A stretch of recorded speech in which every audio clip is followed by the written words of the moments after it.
राष्ट्रवादी कांग्रेस के अध्यक्ष शरद चंद्र पवार साहब की एक पोस्ट मैंने पढ़ी दिनांक 18/8/2024 को। पोस्ट इस प्रकार है, देशाचे पंतप्रधान बोलतात त्यात कुठलेही सत्य उरले नाही, 4 राज्यांच्या निवडणुका एकत्र घेऊ शकत नाही आणि वन नेशन वन इलेक्शनच्या बाता काय मारता म्हटल्याप्रमाणे एकत्र निवडणुका घेऊन दाखवा, अशी एक पोस्ट दिनांक 18/8/2024 शरद पवार साहेबांची आली। त्यावरती मी भाष्य केलेलं आहे, ते आपण ऐकावे अशी विनंती आहे। पवार साहेब, आपण जो समजता तो earth one nation one election या वाक्याचा नाही। मोदीजींनी विधानसभा आणि लोकसभा या दोन्ही निवडणुका एकत्र घेतल्या म्हणजे वन नेशन वन इलेक्शन या वाक्याचा अर्थ पूर्ण होईल असेही नाही। या वाक्याचा खरा अर्थ RSSचे दुसरे सरसंघचालक माधव सदाशिव गोलवलकर यांनी 1966 लिहिलेले पुस्तक बंच ऑफ थॉट्स या पुस्तकाच्या पेज नंबर 293 वर आहे। ते असे, dissolve the state assemblies, one single elected parliament at the center can very well satisfy the demand of democracy असे आहे। या वाक्याला पूरक असे दुसरे वाक्य सुद्धा या पुस्तकाच्या पेज नंबर 250 वर आहे। ते वाक्य आहे, declare the unitary type of government by suitably amending the constitution. गोलवलकरना घटनेचा पहिला article India that is Bharat shall be a union of states ऐवजी युनिटरी स्टेट असे करायचे आहे। गोलवलकरच्या मताप्रमाणे मोदीजींना विधानसभा नकोतच, त्यांना फक्त लोकसभा पाहिजे आहे आणि म्हणून त्यांचा नारा आहे वन नेशन वन इलेक्शन। मोदीजी बोलतात तेच आणि करतात दुसरेच, हे अनेकदा आपण पाहतो। भारताच्या घटनेच्या प्रेमलमधले 4 शब्द समता, स्वातंत्र्य, बंधुत्व आणि न्याय या शब्दांऐवजी मोदीजी नेहमी सबका साथ, सबका विकास, सबका विश्वास आणि सबका प्रयास असे 4 शब्द वापरतात, जे खरे नाही। सबका साथ जर त्यांना द्यायचाच असेल तर ते 14.2% असलेल्या मुस्लिमांपैकी एकही खासदार त्यांच्या बीजेपीत का नाही निवडून आणत? घटनेच्या प्रेमलमध्ये सेक्युअर ऑल द सिटीजन असे आहे। मोदीजींच्या आधी झालेल्या जवळजवळ सर्वच पंतप्रधानांनी सरकारी कंपन्या काढून भारताच्या जनतेला सेक्युअर करण्याचा प्रयत्न केला, मात्र मोदीजींनी त्यांच्या पंतप्रधान पदाच्या काळात एकही सरकारी कंपनी काढली नाही। त्यांनी अनेक सरकारी कंपन्या विकल्या आणि भारताच्या जनतेला इनसेक्युअर केले। अशाच प्रकारचं राहुल गांधीजींनी सुद्धा एक पोस्ट दिनांक 19/8/2024 रोजी लिहिलेली आहे, त्यावरती सुद्धा मी भाष्य करत आहे, ते आपण ऐकून त्यावरती सुद्धा विचार करावा। नरेंद्र मोदी संघ लोक सेवा आयोग की जगह राष्ट्रीय संघ सेवक संघ के जरिए लोक सेवकों की भर्ती कर संविधान पर हमला कर रहे हैं। IAS का निजीकरण आरक्षण खत्म करने की मोदी की गारंटी है। इस प्रकार से पोस्ट राहुल गांधी जी की दिनांक 19 अगस्त 2024 को आई थी।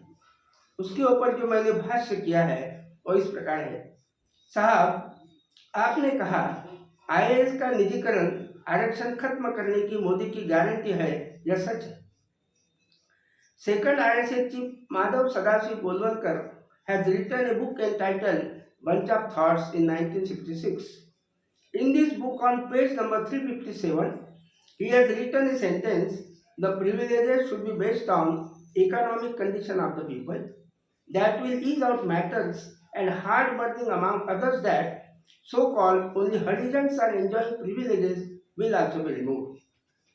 EWS, that is 10% reservation on economical ground, is passed by Modi ji in parliament, where here as the ground of reservation is not at all the economical base. The ground of reservation is socially and educationally backwardness. The Article 340 of Constitution recommending reservation to OBC on socially and educational backwardness and not the economical one. The Article 340 says the President may appoint a commission to investigate the condition of other backward classes socially and educationally. Defining lateral entry, Modi ji explained, it is the induction of private sector specialists in government services. The posts like directors, deputy directors, secretaries, deputy secretaries, and joint secretaries are the key posts. Why not these posts are given to SC, ST, OBC, and minorities? Dr. B.R. Ambedkar, an emancipator of downtrodden of India, has clearly stated that the SCs, STs, OBCs, and minority people should also be on key posts. YouTube पर माधव सदाशिव गोलवलकर की एक post मैंने पढ़ी जो इस प्रकार है, जब भी सत्ता हाथ लगे तो सबसे पहले सरकार की धन संपत्ति, राज्यों की जमीन और जंगल पर अपने 2 या 3 विश्वसनीय धनी लोगों को सौंप दे, 95% जनता भिखारी बना दे, उसके बाद 7 जन्मों तक सत्ता हाथ से नहीं जाएगी। मोदी जी गोलवलकर के इस स्टेटमेंट के मुताबिक काम करते हैं।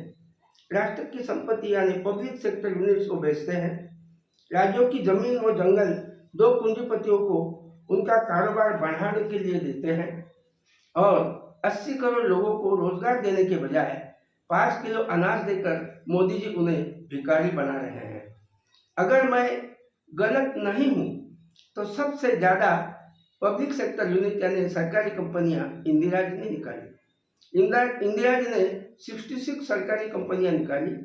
उनके पिताजी जवाहरलाल जी का नंबर दूसरा आता है, उन्होंने 33 सरकारी कंपनियां निकाली। मोदी जी के पहले जो 14 प्रधानमंत्री हुए उनमें से 3 प्रधानमंत्रियों को बहुत ही कम वक्त मिला, इसलिए उन्होंने सरकारी कंपनियां नहीं निकाली, बाकी प्रधानमंत्रियों ने सरकारी कंपनियां निकाली। मगर अपने देश के 15वें प्रधानमंत्री मोदी जी ऐसे प्रधानमंत्री हैं जिन्होंने एक भी सरकारी कंपनी नहीं निकाली, मगर खटाखट सरकारी कंपनियां वो बेचते जा रहे हैं ताकि SC, ST, OBC सरकारी नौकरी से वंचित रहे, क्योंकि प्राइवेट सेक्टर में रिजर्वेशन नहीं है। मोदी जी के मन में RSS की विचारधारा है और वो जितने दिन इस पद पर रहेंगे ऐसा ही काम करेंगे, उनमें बदलाव असंभव है। यही बात मैंने हमारे जो नेतागण हैं, बाबा साहब के नाती एडवोकेट प्रकाश जी तथा बाबा साहब अम्बेडकर, उनको भेजा है। मायावती जी जो कट्टर समर्थक है बाबा साहब के विचारों की, उनको भेजा है। और डॉक्टर राजेंद्र गवई साहब जो बाबा साहब की पार्टी RPI संभालते हैं, उनको भेजा है। इस प्रकार है, कहते हैं अपने दुश्मन के दुश्मन को दोस्त माना तो अपने दुश्मन से मुकाबला कर सकते हैं। इस बात को ध्यान में रखते हुए आप तीनों ने बाबा साहब के RPI को विपक्षी दल बनाने का उनका सपना पूरा किया तो क्या होगा। बाबा साहब के स्वीय सहायक नानक चंद रत्तू जी की किताब बाबा साहब के अंतिम कुछ वर्ष के पेज नंबर 55 को पढ़ने के बाद स्पष्ट रूप से बाबा साहब का सपना दिखाई देता है। बाबा साहब का सपना है मेरी पार्टी RPI विपक्षी दल हो और वो भारत के राजनीतिक कार्यों का आधार बने। बाबा साहब के सपनों को देखते हुए बाबा साहब कहते हुए दिखते हैं कि भारत के लोकसभा में RPI विपक्षी दल हो, मगर भले ही वो काम आज तक नहीं हो सका, मगर कम से कम भारत का एक राज्य महाराष्ट्र में भी RPI विपक्षी दल हुआ तो उसका असर पूरे देश में पड़ सकता है।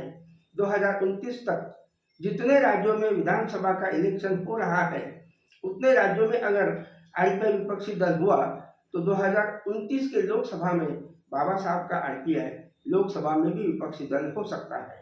तो क्यों न महाराष्ट्र के ही इस चुनाव में बाबा साहब के RPI को महाराष्ट्र के विधानसभा में विपक्षी दल बनाया जाए। इस काम को अंजाम देते हुए महाराष्ट्र की 288 सीटों की तरफ इंडिया गठबंधन ऑब्लिक महाविकास आघाड़ी और RPI की रणनीति कुछ इस प्रकार की हो, ऐसा मुझे लगता है। पॉइंट नंबर 1, बेस महाराष्ट्र के 48 लोकसभा मतदार संघ होना चाहिए। नंबर 2, हर एक लोकसभा मतदार संघ में 6 विधानसभा मतदार संघ है, यह मानकर 288 विधानसभा मतदार संघों के लिए रणनीति बनानी चाहिए। नंबर 3, 6 विधानसभा मतदार संघ में से 3 महाविकास आघाड़ी को तो 3 आरपीआई को होनी चाहिए। नंबर 4, महाविकास आघाड़ी के 3 क्षेत्रों से ओबीसी, मराठा और समाजवादी सवर्णों में से उम्मीदवार होने चाहिए। और नंबर 5, आरपीआई के तीनों क्षेत्रों से एक एससी, एक एसटी और एक मुस्लिम होना चाहिए।